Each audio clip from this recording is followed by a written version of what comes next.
Learning objectives.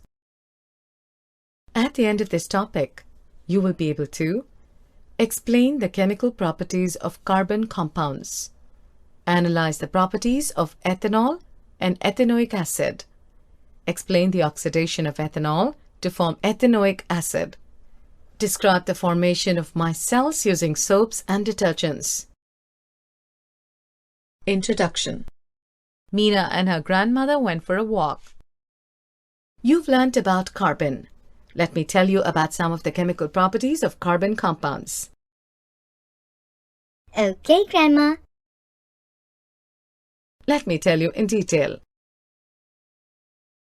Chemical properties of carbon compounds. Combustion. Since most of the fuels we use are either carbon or its compounds, we shall first study combustion. Carbon, in all its allotropic forms, burns in oxygen to give carbon dioxide along with the release of heat and light. Most carbon compounds also release a large amount of heat and light on burning. Let's perform two simple activities to understand this concept. Firstly, take some carbon compounds, naphthalene, camphor, alcohol, one by one on a spatula and burn them.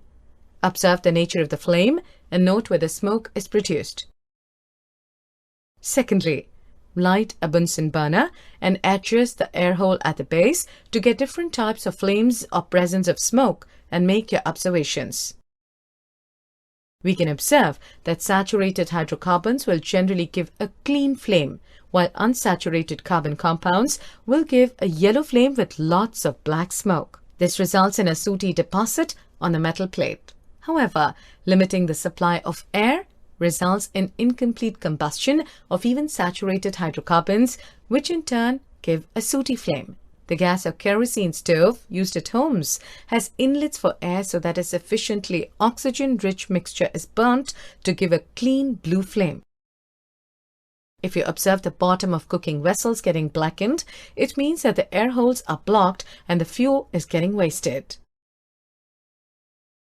Oxidation.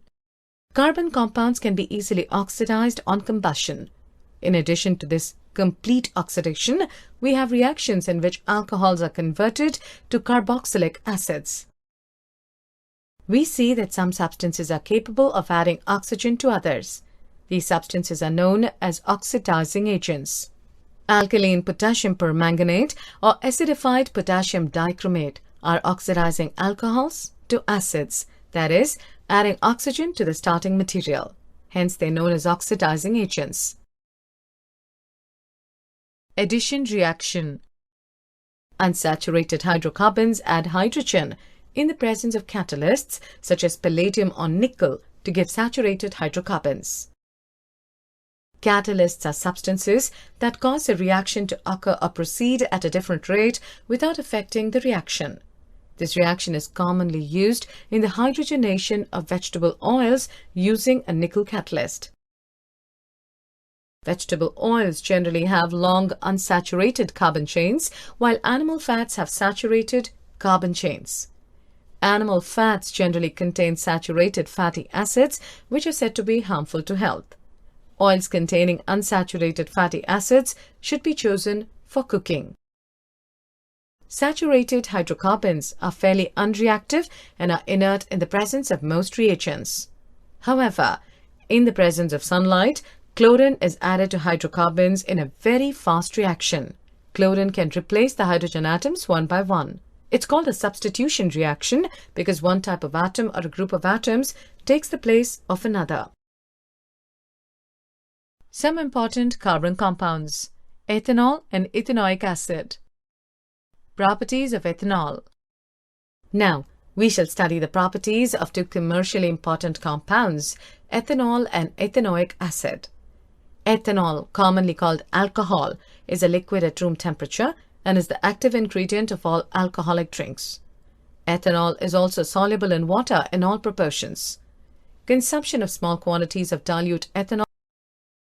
In addition, because it's a good solvent, it's also used in medicines such as tincture iodine, cough syrups, and many tonics. Now let's know the reactions of ethanol. Alcohols react with sodium, leading to the evolution of hydrogen. With ethanol, the other product is sodium ethoxide. Heating ethanol at 443 Kelvin with excess concentrated sulfuric acid results in the dehydration of ethanol to give ethane. Properties of ethanoic acid. Ethanoic acid is commonly called acetic acid and belongs to a group of acids called carboxylic acids. 5 to 8% of acetic acid in water is called vinegar and is used widely as a preservative in pickles. The melting point of pure ethanoic acid is 290 K, and hence it often freezes during winter in cold climates. This gave rise to its name, glacial acetic acid. The group of organic compounds called carboxylic acids is obviously characterized by special acidity. However, unlike mineral acids like HCl, which are completely ionized, carboxylic acids are weak acids. Let's perform a small activity. Take 1 ml of ethanol, absolute alcohol, and 1 ml glacial acetic acid, along with a few drops of concentrated sulfuric acid in a test tube. Warm in a warm bath for at least 5 minutes, as shown. Pour into a beaker containing 20 to 50 ml of water and smell the resultant mixture. Let's know about the reactions of ethanoic acid. Begin with the esterification reaction. Esters are most commonly formed by the reaction of an acid and an alcohol. Ethanoic acid reacts with absolute ethanol in the presence of an acid catalyst to give an ester. Esters are sweet-smelling substances. These are used in making perfumes and as flavoring agents. On treating with sodium hydroxide, which is an alkali, the ester is converted back to alcohol and sodium salt of carboxylic acid. This reaction is known as saponification because it's used in the preparation of soap. Like mineral acids, ethanoic acid reacts with a base such as sodium hydroxide to give a salt, sodium ethanoate, or commonly called sodium acetate, and water. Ethanoic acid reacts with carbonates and hydrogen carbonates to give rise to a salt, carbon dioxide, and water. The salt produced is commonly called sodium acetate. Soaps and detergents. Let's perform a small activity. Take about 10 ml of water each in 2 test tubes. Add a drop of oil, cooking oil, to both the test tubes and label them as A and B. To test tube B, add a few drops of soap solution. Now shake both the test tubes vigorously for the same period of time. Can you see the oil and water layers separately in both the test tubes immediately after you stop shaking them? Leave the test tubes undisturbed for some time and observe. Does the oil layer separate out? In which test tube does this happen first? This activity demonstrates the effect of soap in cleaning. Most dirt are oily by nature, and as you know, oil does not dissolve in water. The molecules of soap are sodium or potassium salts of long-chain carboxylic acids. The ionic end of soap dissolves in water while the carbon chain dissolves in oil. The soap molecules thus form structures called micelles. The one end of the molecule is towards the oil droplet while the ionic end faces outside. This forms an emulsion in water. The soap micelle thus helps in dissolving the dirt in water, and we can wash our clothes clean. While bathing, that foam is formed with difficulty and an insoluble substance, scum, remains after washing with water. This is caused by the reaction of soap with the calcium and magnesium salts, which cause the hardness of water. This problem is overcome by using another class of compounds called detergents as cleansing agents. Detergents are generally ammonium or sulfonate salts of long-chain carboxylic acids. The charged ends of these compounds do not form insoluble precipitates with the calcium and magnesium ions in hard water. Thus, they remain effective in hard water. Detergents are usually used to make shampoos and products for cleaning clothes.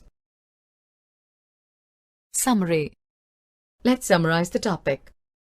Today, we've learned that carbon in all its allotropic forms burns in oxygen to give CO2 and release heat and light. Unsaturated hydrocarbons add H2 in the presence of palladium or nickel catalysts to give saturated hydrocarbons. Catalysts cause a reaction to occur or proceed at a different rate without affecting the reaction. Heating ethanol at 443 K with H2SO4 results in the dehydration of ethanol to give ethane.